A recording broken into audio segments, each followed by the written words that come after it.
What's up, fight fans? We are back at it with another edition here at Round One Sports TV. I am your host, Edwin, and let me know if you can hear me loud and clear out there.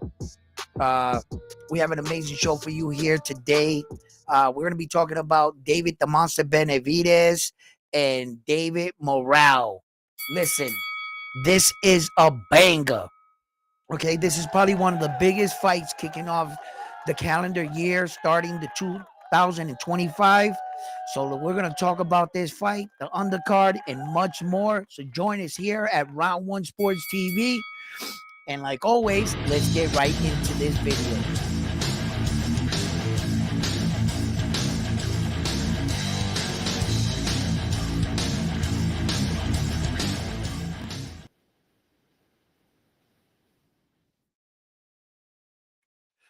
Uh, Let me get set up here. I'm really curious to hear how I sound right now. I really turned up the mic today, wondering if I'm getting an echo or anything like that, because when I go on like shows like KO, I sound like real low, but on the phone I sound all right. I don't know what exactly, but let me hear myself. I'm really curious to hear how I sound right now. I really That's good.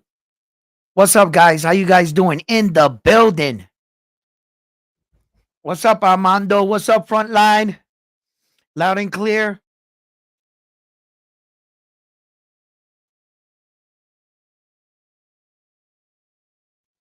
All right, good, good, good, good. I had to boost up this volume here. So, guys, we have a lot to break down here tonight. On one of the biggest cards, I believe this summer. You know, there's a couple big cards before, like before the Naoya in a way, but not until I believe he comes to United States will he really like kick off like as an American, star like that. But this fight right here is a big one. This is a big one. And as we've been seeing on social media, David Morrell and David the Monster Benavidez has been going back and forth. They just released another video, where David the Monster Benavidez was accusing him of the PEs, and he was saying, I'm clean, bro. Yo, but get off that. You ain't got nothing. Like, so we're going to break down these fighters and we're going to get into their records. I'm going to put their records up on the screen, talk about some of the men that they shared the ring with.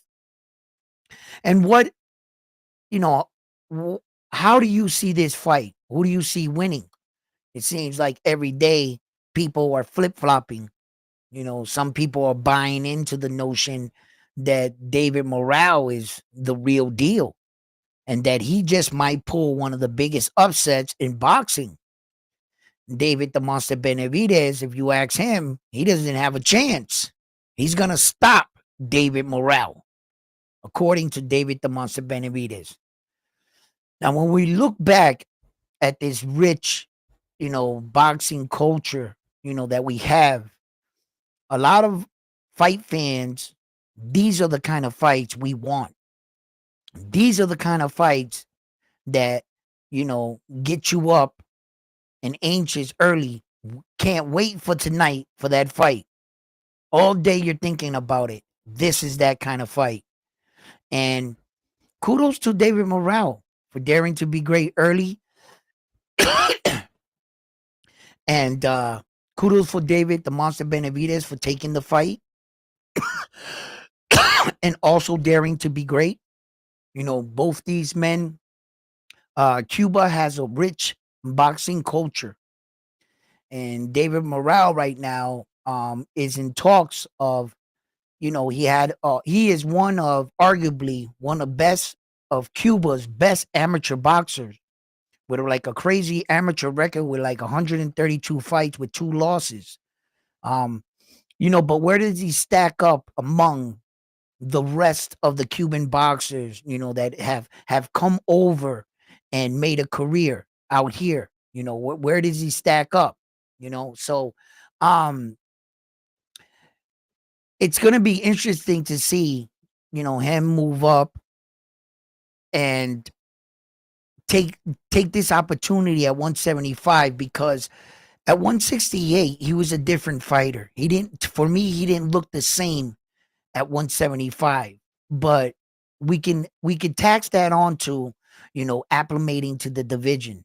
Both David the Monster Benavidez and David Morrell in their first fight really didn't look like themselves. They showed flares of themselves, but it looked like it was hard for him to catch his win in the fight and really be able to get the confidence that he can unload and recatch his win and not feel like he's drained in the fight, David Morrell.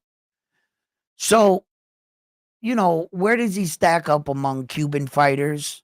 These are the kind of fights that will solidify your claim as one of the best from your island. And winning world championships and fighting these kind of fights right here are, that's you're on the road to establish yourself as one of the greats, you know. Um, Although this fight right here is not for a world title fight, it's not for a world title fight, right? It should be. It definitely should be. Unfortunately, there's one man at 175 that has all the belts right now. And it seems like they're running it back right now, Demetrius Bivol and Arthur. And so right now we have a banger in this fight right here. Um, I believe that David Morrell, look, before we get all the way up to David Morrell too on the fight card and we really get in depth of what I think of the breakdown, I'm gonna let some more people join in too, and we're gonna talk about it. What's up, Frontline? What you got to say? All right, you talking to him? um, what I really think about the card itself, I think that the card is a very good card. You got Stephen Kubo Fulton and Brandon Figueroa are gonna be the co-main event in that card. They have history. They've already fought one time. Stephen Kubo Fulton walked away that night, a unified world champion. He took Brandon Figueroa's WBC World Championship on that night. So Brandon wants get back. Brandon never felt like he lost that fight. And in fact, that fight was a razor thin, close fight. I wouldn't have been mad if it would have went the other way in that fight. In fact, that's how close the fight was. There were a lot of rounds, like swing rounds, you could have gave it to either fighter. And the kind of pressure that Figueroa brings to the table. That was one of the ways when Figueroa beat Luis Pantera Nari. I always felt like Figueroa and Luis Pantera Nari were mirror images of themselves, just that Brandon was a bigger. He was just a bigger version of Luis Pantera Nari. Same style. And the bigger man won in that fight between them, I felt. Um, so this fight right here is going to be at a new weight, 126 for both fighters. Both fighters have fought at 126 already. Stephen Kubo Fulton is coming off one, arguably, it was a big test for him in a sense where he came off of a loss to Naoya Inoue, arguably one of the best skilled fighters we have today, right? And when you experience something like that, you go in the ring and you share the ring with a man that good, that fast, that strong. You see that there's levels to this. And it taught Stephen Kubo Fulton a valuable lesson that he needed to step up a couple levels and stop just buying into the fact that he was already there. You could always stand to learn a thing or two in boxing. And on that night, he learned something from that loss out in Japan. Stephen Kubo Fulton came back, had a fight, and was dropped in the fight. In fact, in that fight, he actually was looking really good. His speed looked good. His timing he was finding his timing in the fight, but it was there. It was there. His positioning was there. He had good balance about himself. He just got caught. He was edging himself in, and the other guy saw him coming in little by little, and he timed him, caught Stephen Kubo Fulton. Stephen Kubo Fulton dusted himself off, got up off the mat, got back into the fight, and he won the fight. So congratulations to him.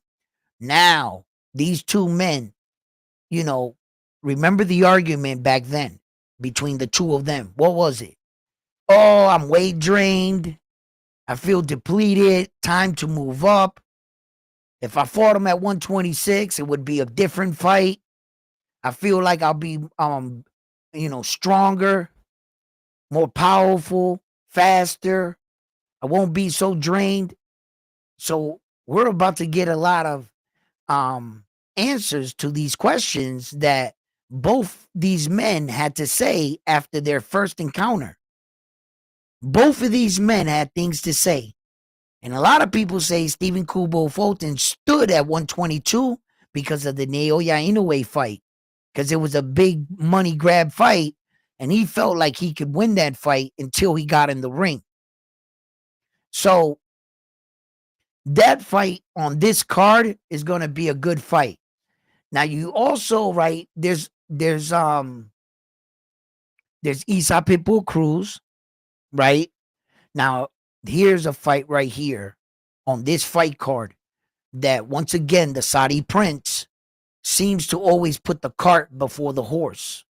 Meaning, I'm pretty sure you guys have already gone to social media and did your little roundups or whatever, or where you go to look for boxing. And I'm pretty sure you've already heard the announcement that Ryan Garcia announced that he will be fighting Isa Pitbull Cruz, not Teofimo Lopez. Now, Ryan Garcia himself tweeted this out himself. He's saying he gonna fight Isa Pitbull Cruz, but wait a minute. Doesn't Isa Pitbull Cruz have a fight? Doesn't he have to get through Angelo here? Angel? Right? And Angelo. Let me tell you something right now, right? Since Turkey Al-Sheikh has been doing that, since he's been in the game, almost every time he announced the fight, that guy had a fight before that fight and ended up losing the fight. He had Deontay Wilder scheduled, and Deontay Wilder went in there and lost against Zane. Then he had Deontay Wilder scheduled again another fight, and he went and lost against Parker. The Saudi Prince has a track record of doing this, announcing fights before these guys even get out of their fight. He did it with Anthony Joshua too. Lucky Anthony Joshua knocked out Francis Ngannou.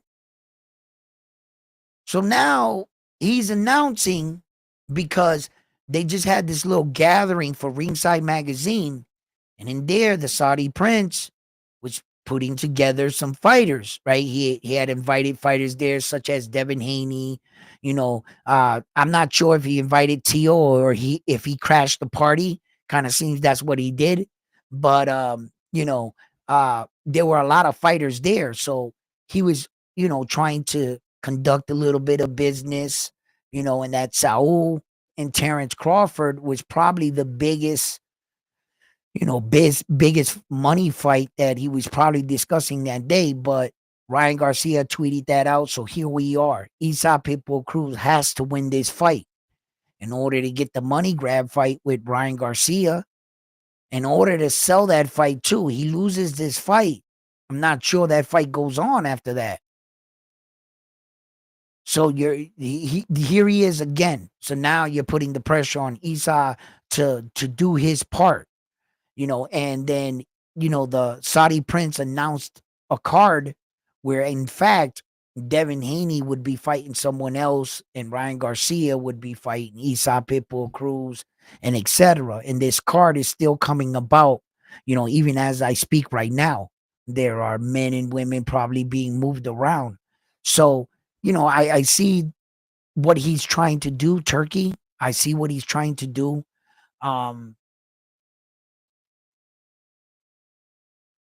I'm not sure. I'm not sure if Mr. Terrence Crawford and Saul Canelo Alvarez will be on that card. I'm not sure where he's going to place them. I'm not sure if he's going to kick off Riyadh season with them. I'm not sure. I'm not sure if we're going to get that fight in Las Vegas, but I know he's the one that's backing up the money. So it's pretty much where he said so. So I'm just going to wait a little bit longer to find out where exactly is that fight going to take place. You know, um, you know, what else you got? You got Jesse Ramirez, right? He's fighting on the card. I'll check that fight out as well. I'm gonna check that fight out. Um, I like what he's doing. Um, let's see what he does.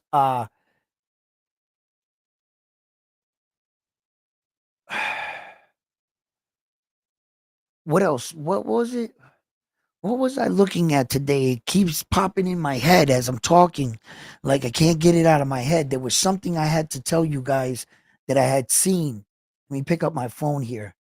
I think I might have saved it on my phone, and I'm like, I'm keep going through it in my head. Like it was something I had to say. I forgot what it was. Okay, here are the fight cards right here. Oh, they have a fight tonight. It's a little low card, but if you're interested, guys, yeah, they got one. Naoya Inoue is fighting on the 24th. Howard is fighting on the 23rd. Gets press.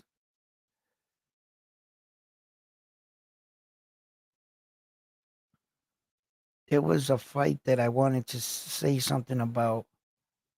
Clarissa Shields is fighting right after David the Monster Benavidez and the David Morrell. They fight February 1st. As we all know, we're 3 weeks out from the fight. Clarissa Shields fights the very next day. Um,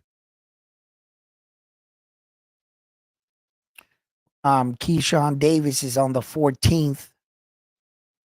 Barboza Jr. and Catterall, that's on the 15th, the very next day. There's a couple other fights in between I'm leaving out, but more or less the ones that. So I don't think it was here that probably one of the announcements I wanted to make. I just can't remember what it was. Ryan Garcia accepted his setback to face Teofimo Lopez in May clash. Terms. Okay, that's not gonna happen. Dante Wilder, the return. Sebastian Fundora, under middleweight champion, is now expected to fight a non pay per view bout in March 29th, following news that Errol Spence Jr. has withdrew from the. That's what I had to tell you guys. That's what I had to tell you guys. Errol Spence Jr. withdrew from the planned showdown on the same day, according to Sebastian Fedora's manager, Samson Ulrich, 34. I told you guys that I didn't think that that fight was going to happen with Sebastian Fedora. I didn't like that fight anyway. I thought it was too much for Errol Spence Jr. to come back and fight him and fight that man like that. He's uh he's just a puzzle in itself. I think that that was a smart move by Errol. If he's going to come back, try to fight somebody else a little bit down, work your way back up, young man, and get yourself back in championship, contention. I don't think just to jump out of a 2 year, another, layoff from your previous 2 year layoff, is the smartest thing to do for him to get up and just fight Sebastian Fundora. That's got to be freaking crazy right there in itself. Hell no. Yeah, that's what I liked. So to all the fight fans out there that think that Errol Spence Jr. was gonna fight Sebastian Fedora, um, they were putting it on Boxing News today that Errol Spence Jr. is probably not gonna take that fight right there. So back to um Where were we? All right, guys. Let's check this out. Let's break down David Morrell and David the Monster Benavidez, and let's throw up their impressive boxing career up on the board. Let's see what makes David the Monster Benavidez so special and who he is as a fighter. He is currently 29 fight. He has 29 fights with 24 big ways by knockout. He has no losses, excuse me, and no contest. He has 29 bouts. He has 148 boxing round experience. He has an 82% knockout ratio. He is currently 28 years old. He is 6'2", and he has a 74-inch arm reach. That is David the Monster Benavidez right there. Now, when we look at his, he has a lot of knockouts.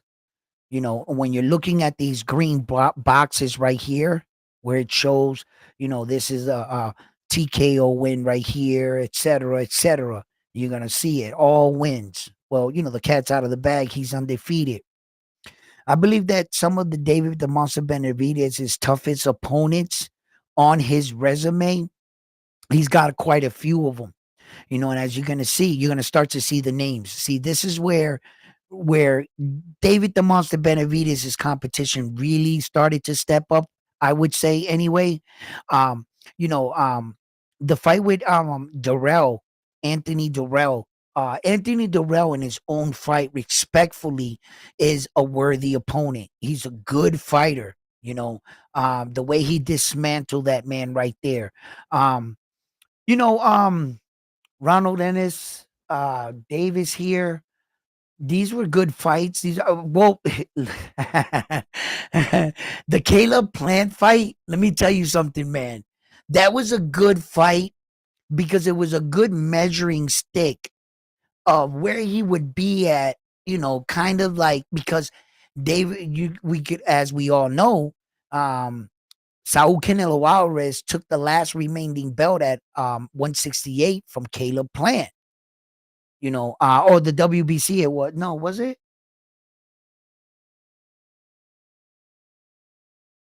It was no. He had the IBF. Caleb Plant had the IBF at the time, and Saul took the IBF from him at 168, I believe. But don't hold me on the belt. It was one of them, And all these fights and stuff all kind of like blur together sometimes, right?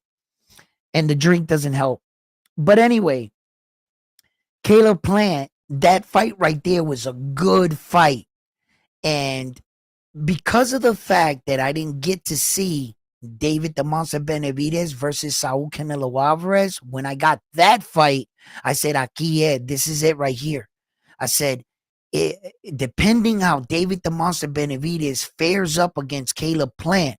Now, I know Caleb Plant was stopped by Saul. I think that was actually like his last knockout. I'm not sure if Saul knocked out anybody else. He had an opportunity to knock out Jaime, but as we all know, he showed a Mexican love and he held Jaime up in the fight. Because if you go back and watch that fight, Saul had Jaime Munguia knocked out. That's the God honest truth. If you don't believe me, go check it out. He actually held Jaime up. But I think he did that because he showed the young Mexican warrior he wasn't going to like let him go out like that. But he wanted to teach him, listen, you're not on my level, you know. So, but he ended up stopping Caleb Plant. Yes, he did. So when I saw the fight with David the Monster Benavidez, Caleb Plant's heart, his toughness was on full display that night. He was down in the fight. He was battered. He was bruised. And they were thinking about stopping that fight several times in that fight. I remember they allowed him to go out on his shield. They allowed Caleb Plant to get up and, at least get that moral victory that you didn't finish me. You didn't beat me like that. Um, so, you know, uh, sometimes, sometimes you got to think to yourself, at what price did Caleb Plant do that? Could you have saved them a few more years or something? A fight or two at least from the damage that he sustained in that fight against David the Monster Benavidez, because he took an ass whooping in that fight. I remember there was moments in that fight I was cringing, I was flinching. I was like, "Damn, bro, stop the fight. Ja, that's enough. That's enough." I remember thinking that. I was saying to myself while I was watching, I was like, "Damn, that's enough, bro." Yeah. And then Caleb Plant would always do just enough for the referee wouldn't stop the fight or give you the impression like he was out. He would throw a punch or two and he would have a little conviction behind the punch. And I'd sit back and I'd be like, well, he's getting beat up, but he's still throwing strong. So he always had that little bit left in the gas tank in the fight. Although I feel like David the Monster Benavidez' ass whooping was worse than the ass whooping Saul gave him. You know, perhaps he was Saul gave him more internal beating. It wasn't more on the outside. Who knows? But you can definitely see the kind of beating that David the Monster Benavidez definitely put on Caleb Plant on that night. And yeah, you know, Demetrius Andre, that wow. I gotta admit, I thought Demetrius Andre was gonna perform better. I thought he was gonna perform better. I thought he was gonna look better against David the Monster Benavidez. I thought that everything.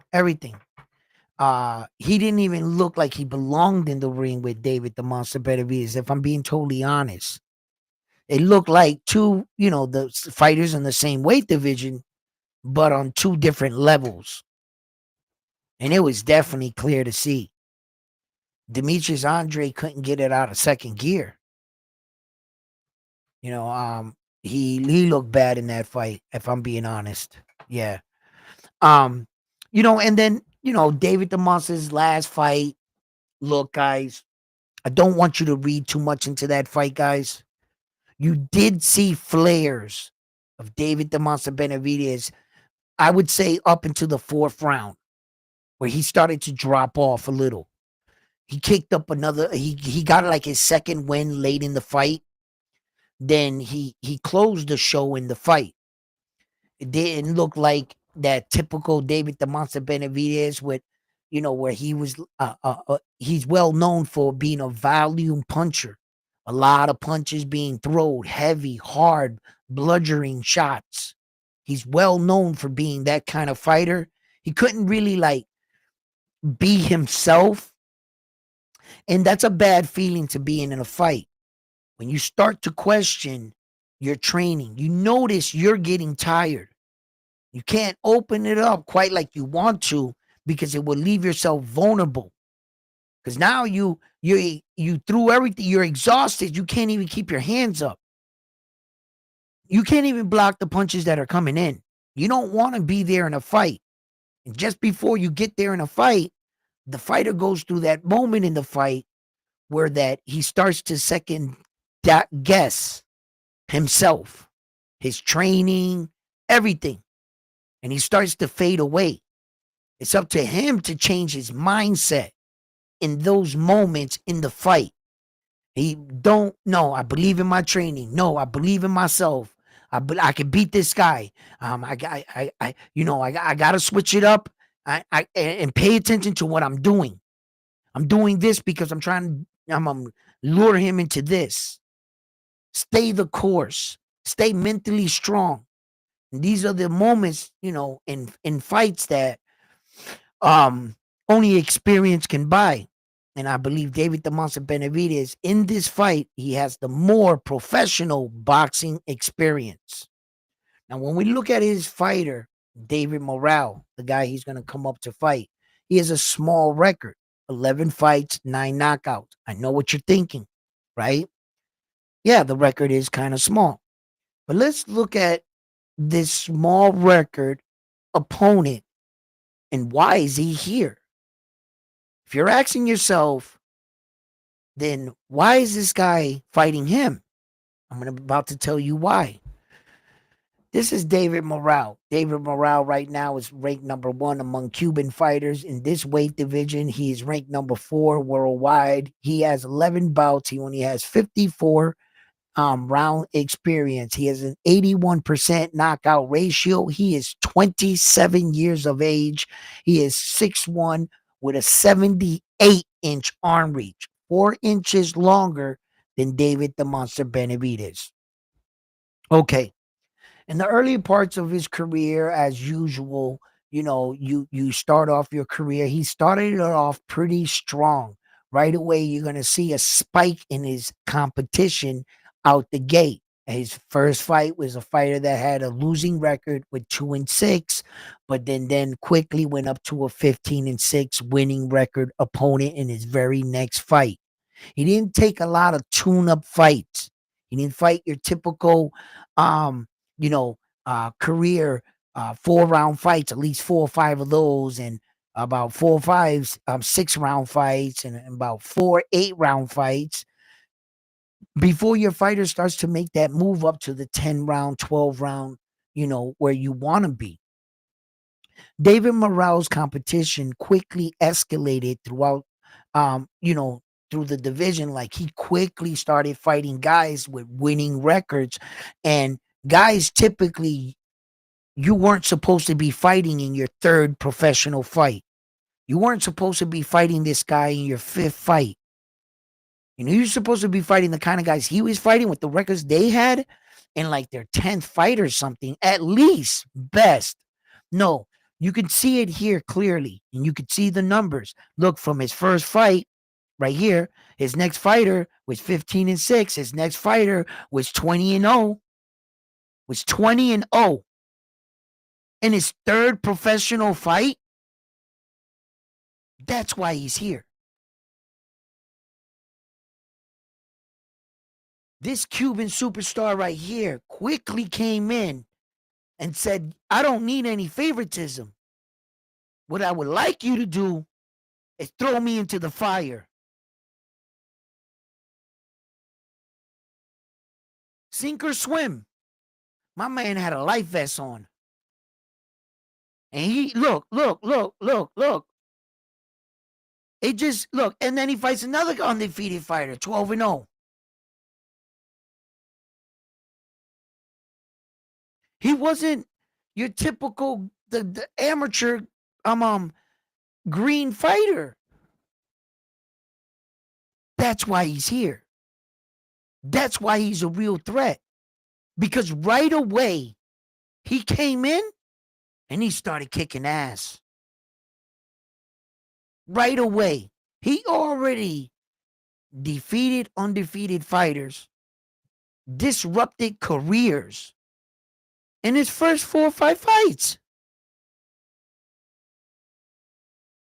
So, when you look at the guys that he's fought, yeah, might not be like a serious, impressive name, but you got to admit that these guys were what they had to offer and who was signing up to fight them.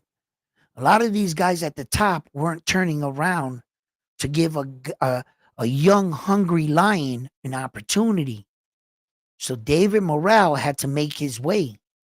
He fought a Jagba, man, I'm saying that dude's name right, the African dude. When he fought him, I thought that dude, the African dude, was going to give him a much better fight. What did he stop him in the second round? Y'all remember that fight, right? With David Morrell? Yo, I was convinced. I was like, yo, the Cuban Taquique Jago. I was like, right here, right here. And he was going against that African dude. And bro, he went through him like nothing. And I was like, wait a minute. And what was his record when he fought him? He had something like 8 fights, right? It was like 7 fights or something. So you got to look at how David Morrell came into that fight. If he only got 11 fights now, I mean, we don't got to guess. We could count his fights. I get. Well, no. He had like, okay, he would have to have, okay, if he has 11, this would be 12. This would be 11. It was his 10th fight. So he had 10 fights or some shit like that. I knew his record was low when he came into that fight. And but I remember it. I remember the fight and I said to myself, okay, let's see if this Cuban dude, and before I could say, let's see if he's real, the homeboy was laid out. I remember he was laid out. I was like, oh shit. So that's a great, this is why this kind of fight makes a great matchup. Let me chop it up with you guys in the chat. What's up, guys? Where we at? Where we at? Let me pull you guys up.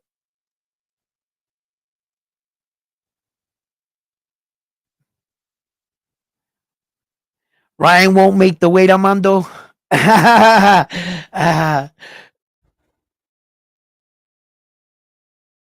Yo, well, yeah, where is Ryan Garcia gonna fight Isa Pitbull Cruz at? Good question. Well, wait. If Ryan's texting, I mean, if Ryan Garcia is texting this shit out, he can't make 140. What is Isa Pitbull Cruz, all 5'3" of them, gonna move up even further from 130 to fight him at a catch weight at 143? I gotta look up into the stipulations of that shit right there. I think that might be all cap too. You never know with Ryan. He's always trolling, or at least a legend to be trolling all of us. When in actuality, like,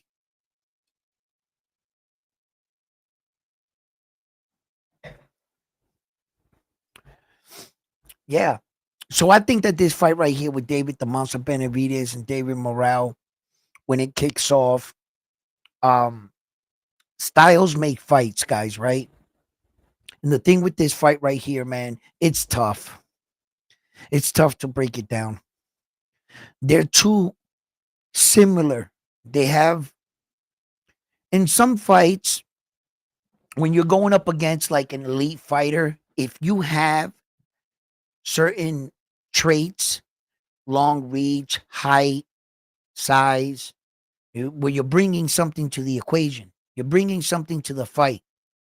In this scenario, is it just me, or they're kind of mirror images of each other? I feel that David Morrell can do everything David the Monster Benavidez could do. I'm not too sure if David the Monster Benavidez could do everything David Morrell can do. And the only place that they differ for me is in their footwork. I think David Morrell's footwork is better, and his movement is better than David the Monster Benavidez's movement. When he made that gesture, then he got up and he did that that was hilarious. That was hilarious. And I said to myself, David the Monster Benavidez is going to be stalking him, and David Morrell is going to be moving. How long can he keep that up? I'm figuring at some point in the fight, David Morrell is going to have to stand in front of David the Monster Benavidez. And it's tough. It's tough to break down this kind of fight. This is a real 50-50 fight for me. And I think that David Morrell's amateur experience, his experience as a fighter, I think is just as up there with David Morrell's. I think it's up there. I think David Morrell has the more boxing pro experience. Yes. I think he does have the more boxing pro experience. But I think that this is going to be a kind of fight where both men are going to fight each other's egos in the first half of the fight. I think that they're both going to start to settle in the fight after they take chances for the first 3-4 rounds. I think they're going to settle both in the rounds, and the key moments in the round are going to be between I would say, round 6 and 9. That's where the fight's going to be decided.